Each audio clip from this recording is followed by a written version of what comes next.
Cordial saludo, mi nombre es Cristian Camilo Ríos Pérez, del grupo 196 con la tutora a cargo Karen Victoria Arteaga, y este trabajo corresponde a la fase 2 del curso de Contabilidad Financiera Básica. Espero que la actividad pueda ser de su agrado.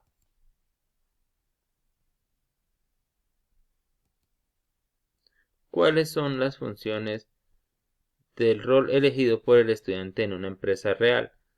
El rol del tesorero en una empresa es el de gestionar asuntos de los movimientos del flujo de caja, control de efectivo disponible, elaboración de informes y control de los créditos y los débitos.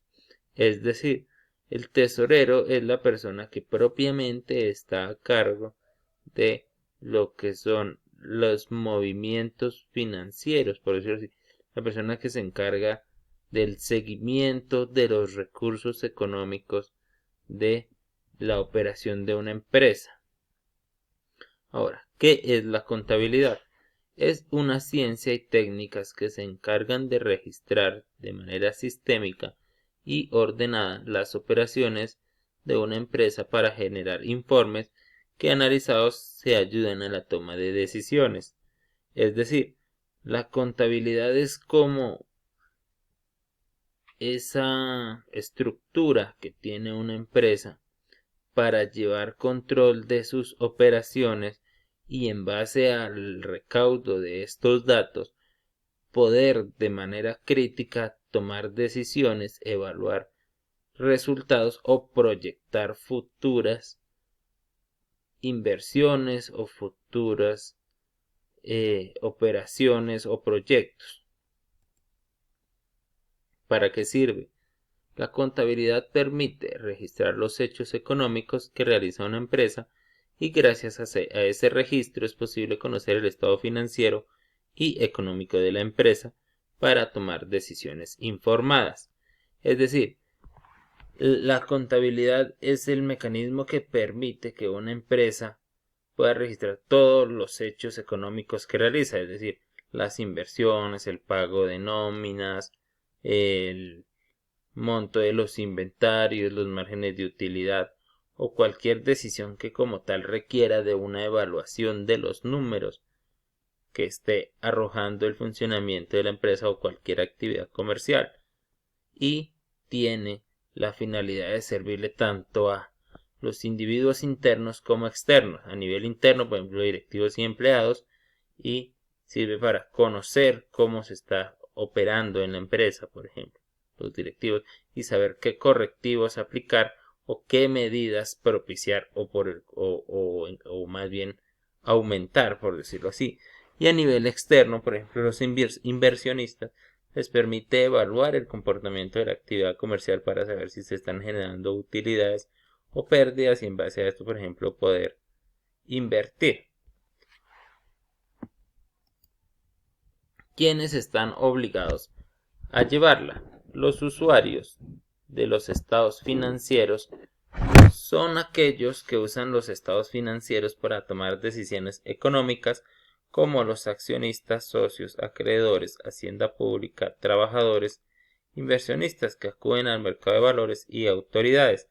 Es decir, básicamente cualquier persona que desarrolle una actividad comercial o administre algún tipo de recursos y requiera de llevar un control para, como lo decíamos antes, evaluar un pasado, revisar un presente o proyectar un futuro. De igual manera, para la parte de lo que son, digamos, las autoridades, para poder dar el informe de los tributos, por ejemplo, que se les debe cancelar a un determinado estado, o para el caso, digamos, de los acreedores, sirve para saber qué nos vendieron y por consiguiente qué debemos pagar o qué utilidades debemos dar, digamos, a los accionistas, o el monto de un salario a unos trabajadores.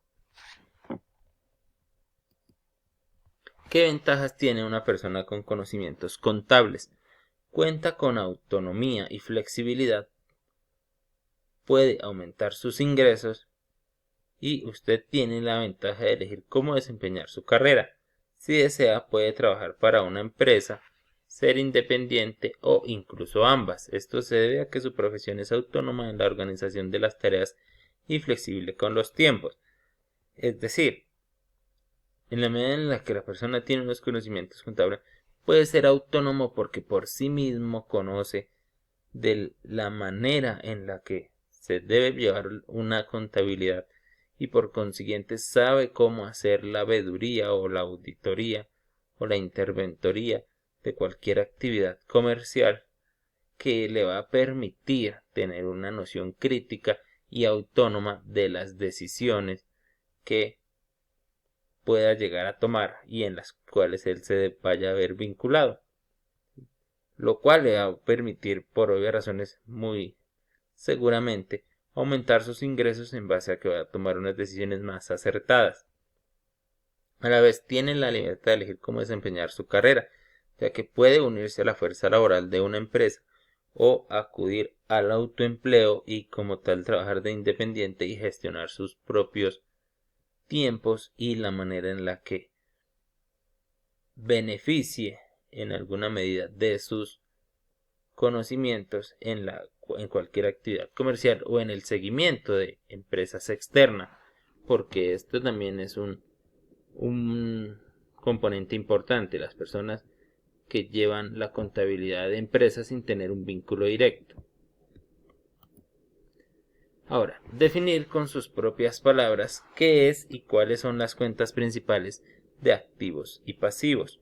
Los activos son los bienes o derechos sobre los cuales una empresa tiene poder en un determinado espacio de tiempo y son los que tienen la potencialidad de generar un beneficio económico y a futuro un posible beneficio para la empresa.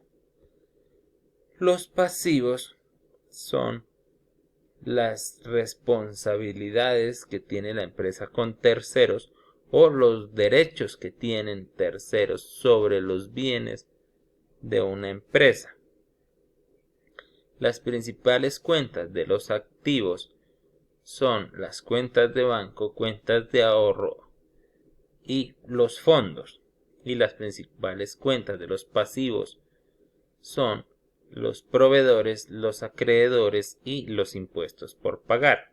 Ahora, el patrimonio. El patrimonio es la deuda que tiene la empresa con sus inversionistas, o dicho de otra manera, los derechos que tienen los inversionistas sobre unos recursos que posee la empresa y se pueden calcular como la diferencia entre los activos menos los pasivos. Esto es el patrimonio a la hora de dar lo que queda de capital, por decirlo así, o de bienes, o de activos, una vez descontados los pasivos.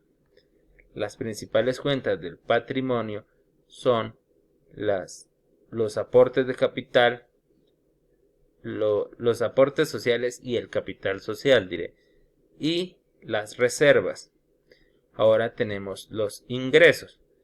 Comprende a los valores recibidos o causados como resultado de actividades desarrolladas en cumplimiento de su objeto social mediante la entrega de bienes o servicios, así como dividendos y participaciones y demás ingresos por conceptos de intermediación siempre y cuando se identifique con el objeto social principal del ente económico.